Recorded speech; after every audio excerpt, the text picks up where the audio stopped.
Et comme tous les lundis, c'est notre chronique Info Atox dans laquelle nous prenons quelques minutes afin de vous donner quelques astuces pour partir à la chasse des fausses informations. Et ces conseils, eh bien c'est vous, Alexandre Capron, bonjour. Bonjour. C'est vous qui nous les prodiguez. Vous êtes journaliste aux Observateurs de France 24.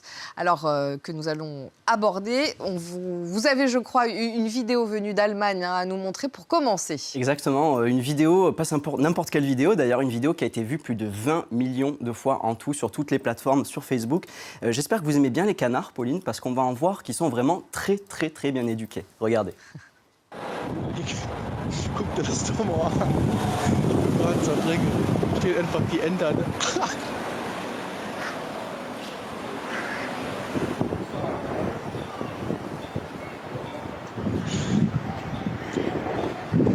Sie Larve, wenn grün ist. Oh, Lex, das ist geil. Alors qu'est-ce qu'elle vous inspire cette vidéo, Pauline? Écoutez, il faut le voir pour y croire vraiment. Mais est-ce que c'est vraiment vrai, justement? Je ne sais pas. Effectivement, bonne question. Elle a été postée le 4 mai dernier, cette vidéo. Elle aurait été filmée à l'improviste, comme ça, dans les rues de Dortmund, par 3 personnes. Et bien sûr, pour ceux qui n'auraient pas compris, ça montrerait la discipline allemande. Même les canards, regardez, sont très disciplinés. Ils attendent le feu vert au tramway pour traverser. Évidemment, ça nous a fait beaucoup rire, mais on n'a pas vraiment cru à cette vidéo à la rédaction des Observateurs de France 24. C'est notre journaliste Ershad Alijani qui a analysé cette vidéo. Pour ça, il a utilisé un outil qui est en ligne, disponible gratuitement, qui s'appelle Forensically. Forensically, on va le voir, c'est un outil qui va permettre en fait d'analyser plusieurs aspects d'une image fixe. Par exemple, les contrastes, les incohérences de lumière et par exemple, s'il y a des endroits dans l'image qui ont été clonés. Donc là, vous voyez, on est dans cet outil, on a téléchargé notre image et donc on a fait une capture d'écran d'un moment de la vidéo et vous voyez, au niveau de la source de lumière, on voit que l'ombre des piliers disparaît totalement lorsqu'on augmente la source. Vous voyez, il n'y a plus d'ombre au niveau des piliers. Par contre, il y a quelque chose d'étrange, c'est qu'au niveau des ombres des canards, il y a toujours une ombre qui est très importante, très ronde. Et ça, vous voyez, c'est ça qui nous a mis la puce à l'oreille parce que c'est tout à fait anormal pour une même source de lumière que sur les piliers, la lumière disparaisse, mais que sur les canards, l'ombre reste très importante. Si je vous suis bien, cette analyse permet de révéler qu'il y a des incohérences importantes, mais ça ne suffit pas pour dire qu'elle est fausse. Il faut aller plus loin. Exactement. En fait, c'est toujours bien de varier les arguments pour essayer de prouver qu'une image a été graphiquement manipulée.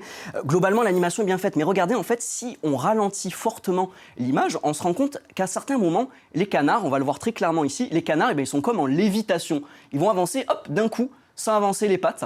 Et ça, en fait, c'est le deuxième élément qui, en ralentissant fortement l'image, on s'est rendu compte qu'il y avait quelques incohérences graphiques, même si c'est très bien fait. Bon, vous allez me dire, Pauline, pourquoi on passe autant de temps à analyser comme ça des vidéos de canards? En fait, ce qui est très intéressant, c'est que cette vidéo, elle a été publiée sur une page Facebook d'une agence publicitaire qui s'appelle Ed Saarland. C'est une agence publicitaire allemande qui l'a très clairement publiée pour se faire un énorme coup de pub. Et d'ailleurs, lorsqu'elle a publié cette vidéo, il y a plein de médias allemands qui leur ont dit « Vous avez publié une fausse vidéo ». Et un membre de l'agence qui a simplement répondu « En fait, c'est une bonne vidéo d'éducation à la sécurité routière ». Comme si en fait, c'était une façon de dire au gouvernement allemand « Peut-être que vous devriez travailler avec nous ».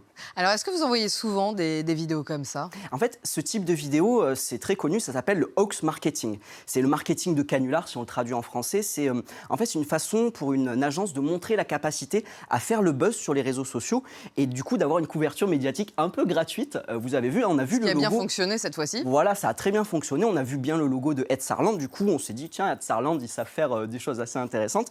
Des fois, ça se passe bien. Des fois, ça se passe un petit peu moins bien. Je vais vous montrer un deuxième exemple dans l'actualité récente. C'est une vidéo que vous avez d'ailleurs peut-être vue. Elle a circulé ces derniers jours en France. Vous allez voir, on voit des pingouins dans une vidéo qui sont donc des pingouins qui sont sur une banquise. Et sauf que cette banquise, en fait, elle a été faite, vous allez le voir, à 100% de plastique. Et donc, c'est d'ailleurs une image révoltante. On voit cette page Facebook qui nous dit « Que faisons-nous pour notre planète? Regardez des pingouins vivants sur une île en plastique dans l'océan Pacifique. » Cette vidéo, on l'a retrouvée à de très nombreuses reprises, pas simplement sur cette page en français, également sur des pages en italien, en espagnol. Il y a même certaines fois, cette vidéo a été vue plus de 10 millions de fois. Le problème, c'est que sur cette vidéo, il manque un élément absolument essentiel. Vous allez voir, Pauline. En fait, cette vidéo, elle a été publiée le 1er avril 2018. Elle a été publiée par l'association de défense des animaux WWF. Et avec cette vidéo, chose très importante, il y avait une légende qui était écrite en allemand, on la voit ici. Et si on clique sur le lien, sur l'URL qui est ici, eh ben on va tomber sur une page du site WWF en allemand. Et en fait, ici, on peut lire, vous allez voir la traduction en français dans un instant. Aujourd'hui, c'est le 1er avril. Heureusement, notre découverte n'est pas authentique. Tous les pingouins filmés vont bien et ils continuent de vivre heureux sur la banquise.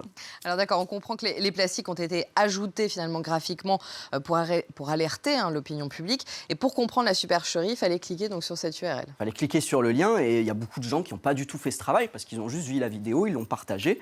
Et donc, en fait, ça montre que si on n'a pas accès à toutes les informations sur une vidéo lors d'une opération marketing comme ça, un peu virale, on peut se tromper facilement. WWF Allemagne, bien sûr, se sont excusés. Ils se sont défendus en disant que c'était une blague pour sensibiliser l'opinion publique à un problème qui est réel, le problème des plastiques. Mais cet exemple, en fait, ça pose un vrai problème. Ça montre qu'une ONG sérieuse, parfois, pour arriver à ses fins, elle peut manipuler l'opinion publique avec une fausse vidéo. Je vous propose, Pauline, sur cette question, d'écouter un spécialiste de la question. Il s'appelle Denis Tessou. Il est le spécialiste sur les questions d'analyse vidéo à l'AFP. Vous allez voir, il est un petit peu inquiet.